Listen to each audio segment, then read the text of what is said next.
RSS இயக்கம் என்பது மிக புனிதமான இயக்கம் என்பதை போன்ற ஒரு கருத்து பாஜக தோழர்களால் இன்று முன்வைக்கப்பட்டது. இந்த RSS இயக்கத்தை தடை செய்தார் என்பதை அவர்கள் மறந்துவிட்டு பேசுகிறார்கள். தமிழக அரசு மிகுந்த சமூக அக்கறையோடு திமுகவை எதிர்ப்பதற்கு விளிம்பு நிலை மக்களை ஒரு கேடயமாக பயன்படுத்துகிற இந்த அருவருப்பான அரசியலை விடுதலை சிறுத்தைகளின் சார்பிலே 16வது சட்டப்பேரவையினுடைய கூட்டத்தொடர் நிறைவடையும் தருவாயில் இருக்கிறது.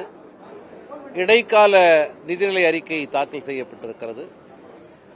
கூடுதலாக தமிழக அரசு கடன் வாங்கியிருப்பதாக ஒரு பொதுவான விமர்சனம் முன்வைக்கப்படுகிறது.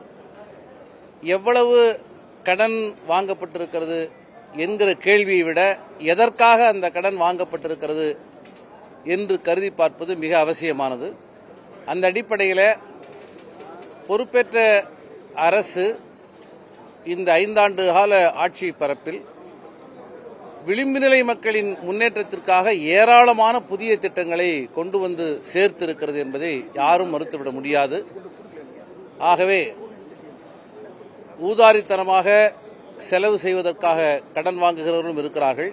பெற்ற தாயை காப்பாற்ற வேண்டும், பிள்ளைகளை படிக்க வைக்க வேண்டும் என்பதற்காக கடன் வாங்குகிற பெற்றோர்களும் இருக்கிறார்கள். தமிழக அரசு மிகுந்த சமூக அக்கறையோடு இந்த நிதிநிலை அறிக்கையை தாக்கல் செய்திருக்கிறது என்பதை விடுதலை சிறுத்தைகளின் சார்பிலே சுட்டிக்காட்ட விரும்புகிறோம்.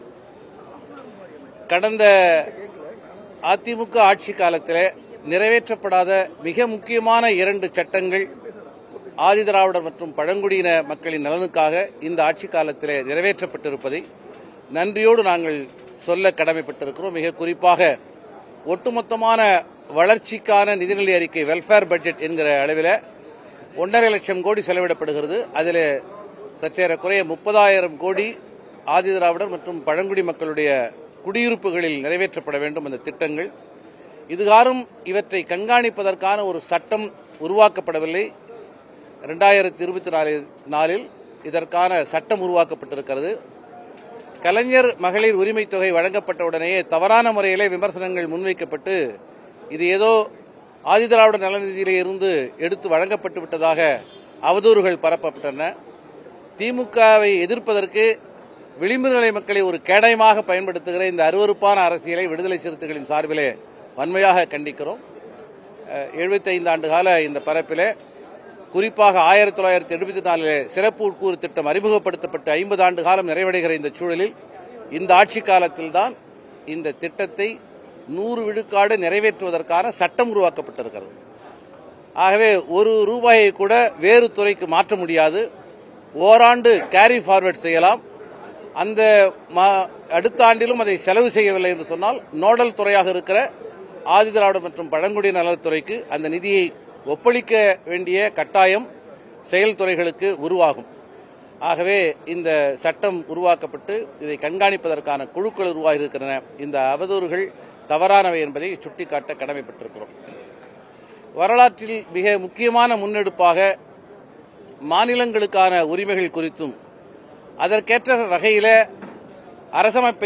அரசமைப்பு சாசனத்தை திருத்துவதற்கான பரிந்துரைகளை வழங்குவதற்காக நீதியரசர் குரியன் ஜோசப் அவர்களது தலைமையிலே அமைக்கப்பட்ட குழுவானது தனது அறிக்கையை வழங்கியிருக்கிறது. அந்த அறிக்கை சட்டமன்றத்தில் முன்வைக்கப்பட்டிருக்கிறது.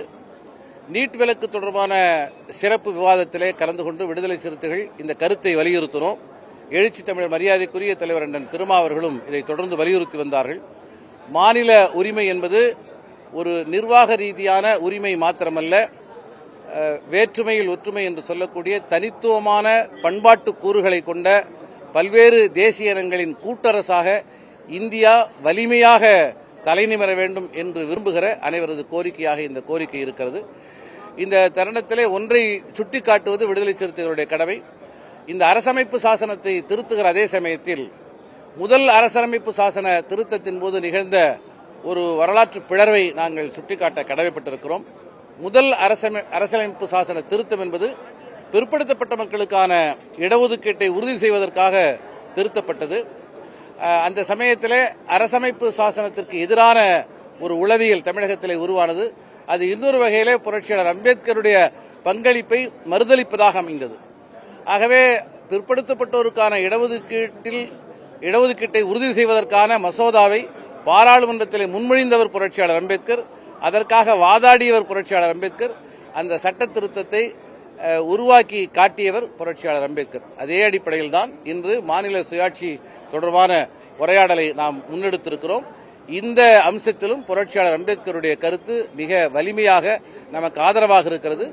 மிக குறிப்பாக மாநிலங்களின் உரிமைக்காக வேறு எப்போதும் இல்லாத வகையிலே புரட்சியாளர் அம்பேத்கருடைய கருத்து இன்று மிக பொருத்தமானதாக இருக்கிறது என்பதை பேரவையிலே சுட்டிக்காட்டியிருக்கிறோம். RSS இயக்கம் என்பது மிக புனிதமான இயக்கம் என்பதை போன்ற ஒரு கருத்து பாஜக தோழர்களால் இன்று முன்வைக்கப்பட்டது. RSS இயக்கத்தை அண்ணல் காந்தியடிகளுடைய படுகொலைக்கு பிறகு அன்றைய உள்துறை அமைச்சர் பட்டேல் அவர்கள் இந்த RSS இயக்கத்தை தடை செய்தார் என்பதை அவர்கள் மறந்துவிட்டு பேசுகிறார்கள். மத்திய மாநில உரிமைகளை பாதுகாக்கிற, மாநிலங்களுக்கான உரிமைகளை கோரி பெறுகிற இந்த முயற்சியை பிரிவினைக்கான முயற்சி என்று சித்தரிக்கிற பாஜகவின் முயற்சியை விடுதலை சிறுத்தைகள் கண்டிக்கிறோம்.